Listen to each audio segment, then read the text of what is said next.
ধানমন্ডিতে হলো নাকি আওয়ামী লীগ নামবে। আমি ছাত্র দলের সভাপতি, ওই সময় ছিল রাকিব। রাকিবে আছে এখন, রাকিব ভাই বলা লাগে কারণ এত সিনিয়র, তারপরে দায়িত্ব পালন করে। অনেক বয়সী, তারপরে ছাত্র দল করে। ওরে বললাম যে ওইখানে তো আওয়ামী লীগ নামতেছে, তাহলে কি করবা? একটু পরে ফোন দিয়ে বলে সব পিঠায় সাইজ করে দিছি। একটু পরে খোঁজ পাইলাম ওইখানে এক মহিলা ছিল, মহিলারও মাইরা দিছে। আমি বললাম যে কোন জায়গায় মারবা, এটা তো টের পাইতে হবে। ধমক দেয়, আমি কিন্তু আসবো। আসেন না, কই আসবেন? আচ্ছা, এই কোম্পানিগঞ্জে যদি আসে আপনারা কি করবেন? বাংলাদেশের যেই কোনো ইঞ্চিতে শেখ হাসিনা নামবে, তার সাথে সাথেই ফাঁসি বাস্তবায়ন করবে বাংলাদেশের জনগণ।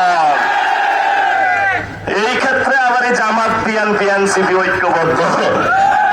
এখানে অনেক বিএনপির ভাই আছে।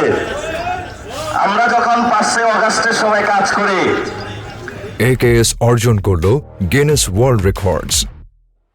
AKS ধানমন্ডিতে হলো নাকি আওয়ামী লীগ নামবে। আমি ছাত্র দলের সভাপতি, ওই সময় ছিল রাকিব। রাকিবে আছে এখন, রাকিব ভাই বলা লাগে কারণ এত সিনিয়র, তারপরে দায়িত্ব পালন করে। অনেক বয়সী, তারপরে ছাত্র দল করে।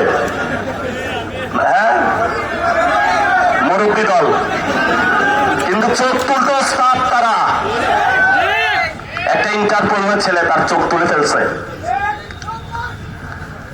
আমরা তাদেরকে বলবো, ওরে বললাম যে ওইখানে তো আওয়ামী লীগ নামতেছে, তাহলে কি করবা?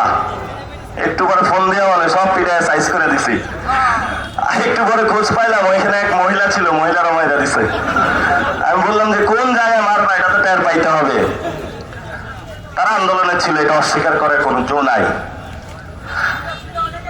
হ্যাঁ, অনেকেই ছিল, বিএনপির অনেকেই ছিল, কিন্তু 5 তারিখের পরে লুটপাট গুলা তারা করেছিল, এটাও তাদের অস্বীকার করার জো নাই।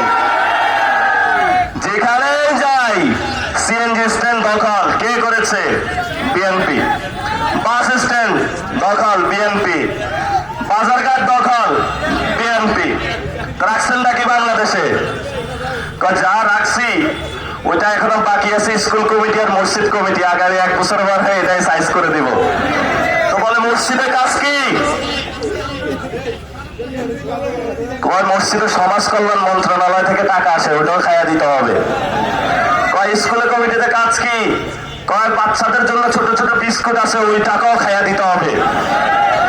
17 বছর বুকা ছিলাম, বাংলাদেশ আর 100 বছর খাইলেও তো এটা শেষ হবে না।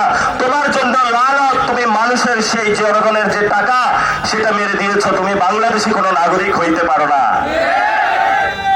এত এই ধরনের মানুষ রাজনীতি করে, এখন নিজেরা রাজনীতি করতে লজ্জা পায়।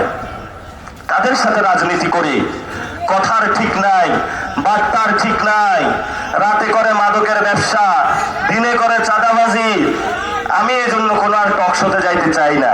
ডানে ঘুরে দেখে একটা, বামে ঘুরে দেখে আরেকটা। কোনো বিভক্তি নয়। যেখানে বিএনপি এবং জামাতের ভাইয়েরা এসেছেন, আমরা বিভক্তি চাই না, ঐক্যবদ্ধভাবে থাকবেন। সন্ত্রাসের বিরুদ্ধে লড়াই হবে, ভালো মানুষগুলো ঐক্যবদ্ধ থাকবে, খারাপ মানুষের বিরুদ্ধে লড়াই হবে। কোনো দল এখন দরকার নাই, লড়াই একটাই, ভালো খারাপ কোন দল কে করেছে দেখার দরকার নাই। যারা খারাপ তারা জেলে থাকবে, যারা ভালো তারা কোম্পানিগঞ্জে এখানে ব্যবসা বাণিজ্য করবে। কথা